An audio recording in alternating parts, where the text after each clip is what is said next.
घुसपैठ रोकने के लिए बाइडेन प्रशासन ने दक्षिण टेक्सास में 26 कानून निरस्त करने की घोषणा की है। बुधवार को उठाए गए इस कदम से सीमा पर दीवार निर्माण को अनुमति दी जा सकेगी। ट्रंप प्रशासन के दौरान अक्सर प्रयोग की जाने वाली कार्यकारी शक्ति का बाइडेन प्रशासन ने पहली बार उपयोग किया है। गृह सुरक्षा विभाग ने टेक्सास के स्टार काउंटी में कुछ ब्यूरो के साथ निर्माण की रूपरेखा घोषित की है।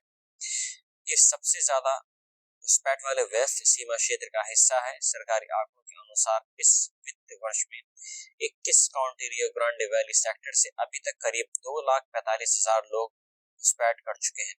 विभाग के सचिव अलेक्जेंड्रा मोयोरकास ने कहा कि इन क्षेत्रों से अमेरिका में गैर कानूनी रूप से होने वाली घुसपैठ रोकने के लिए सीमा के आसपास तत्काल दीवार और सड़कों का निर्माण कराने की जरूरत है। कुछ ऐसे संघीय कानून थे जो निर्माण कार्य में बाधा उत्पन्न करते थे। अमेरिका में बड़ी संख्या में आ रहे शरणार्थियों की सबसे ज्यादा मार न्यूयॉर्क सिटी झेल रहा है। न्यूयॉर्क में 2022 के पास 1,22,700 से ज्यादा शरणार्थी पहुंच गए हैं। हालात इतने बुरे हो गए हैं कि प्रशासन ने 40 साल पुराने राइट शेल्टर प्रावधान को खत्म करने का फैसला लिया है। न्यूयॉर्क के मेयर एरिक एडम्स ने सुप्रीम कोर्ट को पत्र लिखकर मांग की है कि शेल्टर के नियम को निलंबित किया जाए। एरिक एडम्स ने सिटी जज से कहा कि एक एकल युवा शरणार्थियों को राहत नहीं दे सकते। उनका कहना है कि करीब 1.25 लाख शरणार्थियों पर अगले 3 साल में शहर पर करीब 1 लाख करोड़ रुपए, कम से कम $12 अरब का खर्च आएगा, इसलिए हम सभी को शेल्टर नहीं दे सकते। पूर्व राष्ट्रपति डोनाल्ड ट्रंप घुसपैठ रोकने के लिए बॉर्डर पर दीवार की घोषणा का मजाक बनाने वाली डेमोक्रेटिक पार्टी और बाइडेन सरकार के तेवर बदल गए हैं।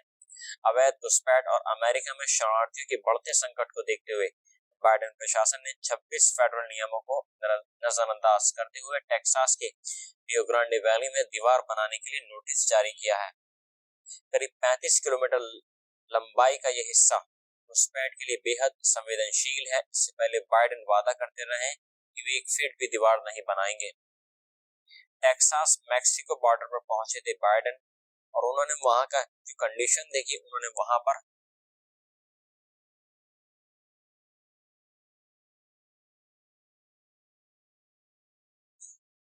जो शरणार्थी वहां पर आते हैं, जिस तरीके से वहां पर आते हैं, उन्होंने उसको देखा।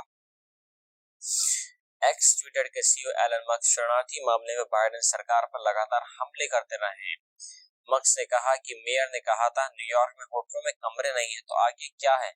उन्होंने एक वीडियो भी शेयर किया जिसमें दावा किया गया है कि शरणार्थियों ने न्यूयॉर्क के लग्जरी होटल पर कब्जा कर लिया है।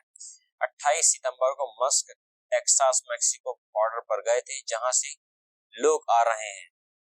अगस्त में सुरक्षा कर्मियों ने मैक्सिको सीमा से 1.81 लाख लोगों को गिरफ्तार किया था, जो जुलाई की तुलना में 37% ज्यादा है। अगस्त में अमेरिकी सुरक्षा कर्मियों ने मैक्सिको सीमा से 1.81 लाख लोगों को गिरफ्तार किया था, जो जुलाई की तुलना में 37% ज्यादा है। मेयर ने लैटिन अमेरिकी देशों से कहा, अब शरण नहीं मिलेगी। मेयर एडम्स 4 दिनों की लैटिन अमेरिकी देशों की यात्रा पर है। शरणार्थियों में सबसे ज्यादा संख्या उन देशों के लोगों की है। एडम्स ने कहा, मैं मैक्सिको, इक्वाडोर और कोलंबिया में जाकर वहां के लोकल मीडिया के जरिए लोगों को बताऊंगा कि न्यूयॉर्क में अब शरण नहीं मिलेगी। पिछले महीने भी एडम्स ने कहा था कि शरणार्थी संकट न्यूयॉर्क सिटी को बर्बाद कर देगा।